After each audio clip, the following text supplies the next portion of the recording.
Dumanon iti 100 million pesos ti danyos.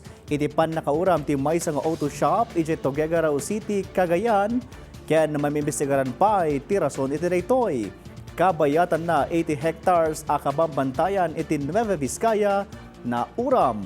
Ada report ni Dayan Monica Tukay.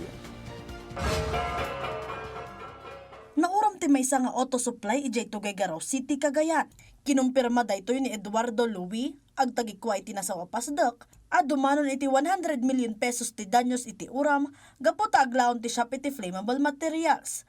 Kas iti goma, oil, oxygen tanks, baterya ti lugan, kendad dumapay nga alikamon, isut gapo na anapartak ang nagkamakam ti apoy, nga itay lang agsapa anay anaapula. Biglang tumawag yung mga tao namin nakatira dyan sa likuran. 8 pamilya yung nakatira doon. Opo. Tumawag po sila sa akin na nasusunog daw tong tindahan. Makapal po usok pero wala pang apoy. Tumakbo kagad tayo rito para dala yung susi para ma-open po namin yung mga roll-up. Unfortunately, pag open, maitim na ho yung usok.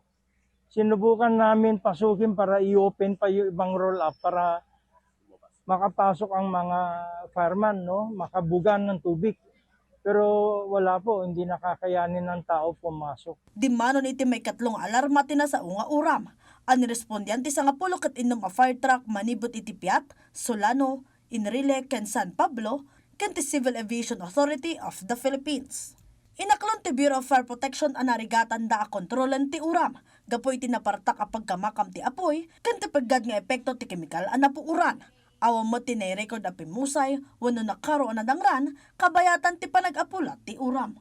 Mapatapata nga agar 80 nga hektarya amula ti napuuran iti 2 nga aldaw a forest fire, iti barangay Munguya, Dupax del Norte, Nueva Vizcaya, anang rugi iti Abril 11 aging Abril 13, ti agsapa.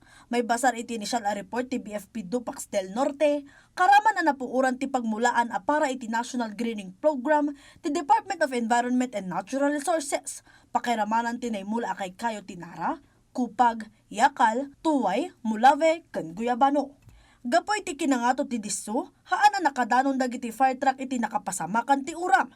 Nupay kasta, binambantayan dagiti bombero dagiti gilayab a bumababa nga agturong kadagiti pagtaangan, tapno may depda a dagos dagitoy. Imimbestigaran ti BFP ti rason ti nangrugyan ti uram, kanumano ti gatad ti pakabuklan a dadael kadagiti mula. Mabalbalaagan pa iti publiko nga itaan na pudot ti panawan, agbalin anaridam ken alerto iti aglawlaw, ken liklikan ti panagsigat ti apoy iti asadag kadagiti ruot ken kabambantayan, tapno maliklikan ti kapada a pasamak. Dayan Monica Tukay, para iti Pambansang TV, iti Baro a Pilipinas.